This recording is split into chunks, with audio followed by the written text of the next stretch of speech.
The US President Donald Trump and India's Prime Minister Narendra Modi have hailed the trade deal they agreed on after a phone call. While it involves the lowering of tariffs on Indian goods to the US, what has raised eyebrows is President Trump's claim that India has also agreed to stop buying Russian oil. That's because India has been one of the biggest buyers of Russia's oil.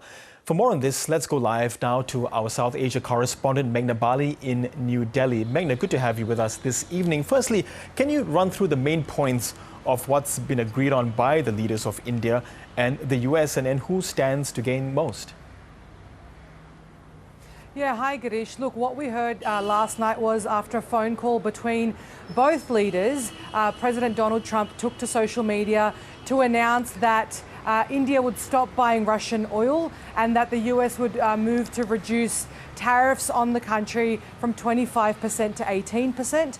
And what we've sort of heard over the course of today is that the punitive 25% duty on top for sort of India's purchasing of that oil will also be rescinded. Now, Mr. Donald Trump has also said that India will be buying some $500 billion worth of US energy, technology and agricultural goods from the US. So it's sort of a massive improvement in a relationship that has very much been sort of declining over the last few months. But it's important to note that the point about Russian oil, has only been claimed by Donald Trump, and it hasn't really been backed or explicitly talked about, by the Indian government. But Prime Minister Modi has welcomed the tariff cut.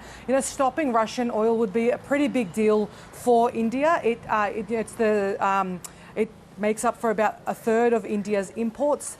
India is taking in about 1.5 million barrels a day. But in saying that, India is sensitive to the US position on this point and has gradually been cutting down its imports. But whether it's going to be, an overnight kind of, that India will let go of those imports, that won't happen overnight, rather. Yes, and what's been made of another claim by Trump on that social media post on Truth Social that India would be moving closer towards zero tariffs on US goods coming into India?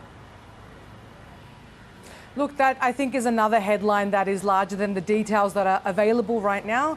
India is notoriously protectionist of certain industries like agriculture and dairy. India, most of India's farmers are poor, debt-riddled and already, struggling to make ends meet. The idea that India will be buying sort of agriculture and dairy imports right now, or rather, taking those in, making those purchases, I think, at this stage, there's no details available of that. What we're likely probably going to see is, zero tariffs perhaps, or lowered tariffs on targeted industries, and likely phased out over years. Yes, and Meghna, quite light on details as you've mentioned. So when will more be released of this US-India trade deal? Look, what it looks like right now is that there's a framework and dialogue happening, right? This is not a legally binding agreement yet. Like I said, they're very light on details, but, both sides are signaling momentum.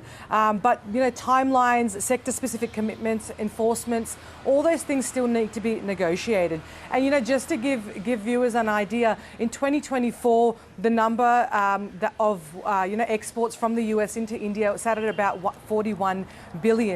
So to scale that up to 500 billion, could take years, if not decades. So again, the devil is definitely in the detail there, and I think over coming time we will start to hear some of what this is actually going to look like. Yes, of course, India was exposed to Donald Trump's Liberation Day tariffs. What had been the impact of those high reciprocal tariffs on India's economy? Look, Girish, they weren't devastating India's economy, but it was certainly hurting specific sectors. And I'm talking about, sectors like textiles, gems, jewellery, leather and chemicals. Tariffs like these make them less competitive, especially against countries like Vietnam and Bangladesh. So cutting the tariff to 18% is meaningful because it immediately improves margins, for exporters and sends a signal to foreign investors and the markets that India is a stable economy. Yes, and finally, Meghna, whatever has been agreed upon, did India's recent deal with the EU spur the US to make this agreement? That EU deal was dubbed the mother of all trade deals. Yeah, that's correct. Look, many analysts believe that this deal did have something to do with, breaking what some are describing as a stalemate between New Delhi and Washington. India has recently finalised a major deal with the EU. As you said, they're the mother of all deals. And, what that means is that, the European Union and India are looking to scale up their relationship over the next 8 to 10 years, increasing their, goods and services from about 180 billion to, well over 300 there. This is, by a lot of markers, the most ambitious opening that India has given to a trading partner. So, you can understand why, that might have raised some anxieties in Washington and, like I said, help break that stalemate. Okay, South Asia correspondent Meghna Bali, really appreciate your reporting there from New Delhi. Thank you so much.